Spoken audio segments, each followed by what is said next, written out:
Hey there, this is Wincom for the Verbal Diarrhea Review Series, and today we have a special treat. Of course, this would be my third or fourth or fifth time trying to record this, but ever the professional, which I am not. Here we go. My loud lamp over here turned on because we have lost most of the daylight outside. Here we go. This is not the treat. This is my personal Leatherman Skelletool CX. We can talk about weight here for a sec. I'm kidding. I'm kidding. It does, however, have carbon fiber scales or inlays here, which, if y'all didn't know, the spider coat has recently got into hot water, so I don't really want to know if they're authentic or not. They're there. Here we go. This is the real prize of the review. Bam! Leatherman MUT. Alright, unfortunately, I couldn't do this review after having used it because it is not mine. It is intended for my cousin, who has recently joined the Army, the Canadian Army. If we were American, I would have insisted he join the Marines. However, we're Canadian. How disappointing. So I figure it will be put to good use.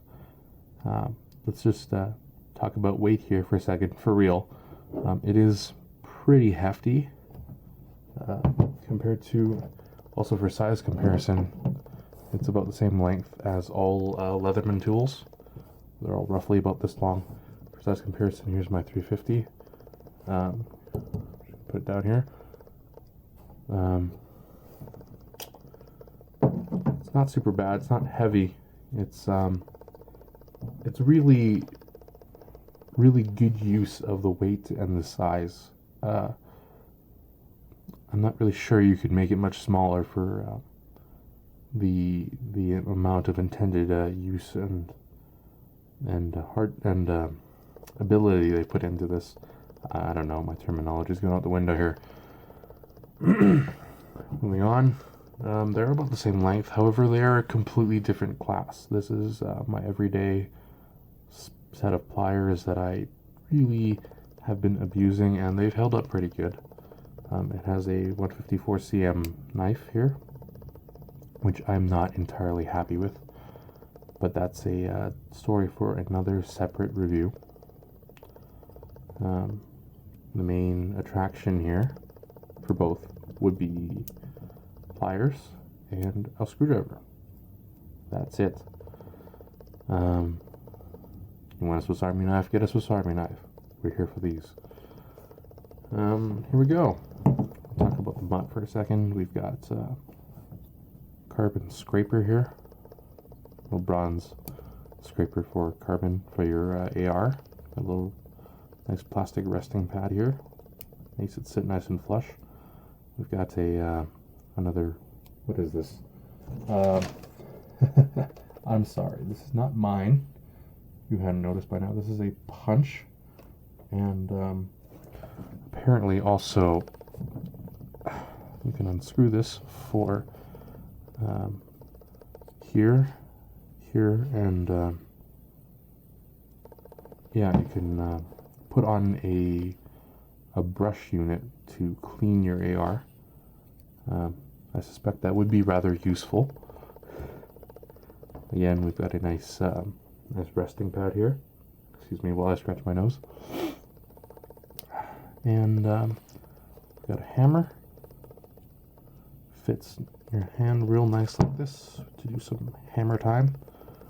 Got a nice little double chisel ground. I assume this is a belt cutter. Not really sure what you'd need it for, but I mean, really, we're talking soldier use here, they'll find a use for it. We got a little clip deal here and a bottle opener, which again will be put to good use. Got a nice clip here, which I assume is designed for Molly, but it is really quite large and beefy, and I don't have any complaints about it. Comes with a Molly sheath here, some very noisy Velcro. That's fine. See, it is Molly compatible here. Drainage hole. It's does expand a little bit. I'd say it's about 600 denier, but do not quote me on that because I'm not sure. Other than that, it is it's a sheath that goes on your vest. What can you ask for? Comes in a nice yellow and black box. It says Oregon Proud. Whoop-de-doo, I'm Canadian. And a surprisingly high price tag for you Americans. I am Canadian. We have the expensive end of the stick in terms of knives and such. So we talk about price tag. You do get a lot in this tool. You get a lot of usage ability. You get it's well spent money, I suppose. You also get this 3/8 and 1/2 wrench. I'm not really sure what it does, but it's included, so probably no complaining. Here we go. We're gonna open her up now, right? All right, open her up, and wait a minute. No, there is a small clip here that prevents this from opening. I just would like to point that out because I'm an idiot and did not notice it the first few times I tried to open it. All right. Oh, I forgot to talk about the knives. Here we go.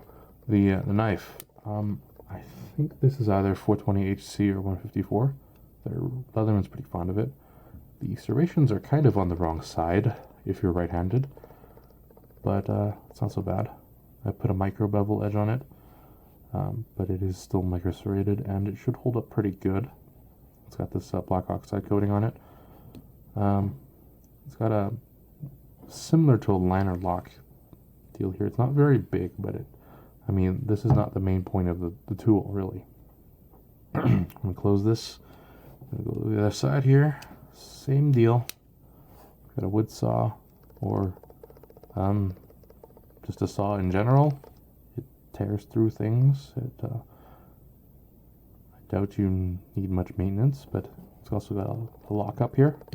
They both lock up really nice and solid. But again, that's not the purpose of this. The purpose of this is this beauty right here. It does need to be broken in a little bit. Like that. Other than that, it will break in much smoother.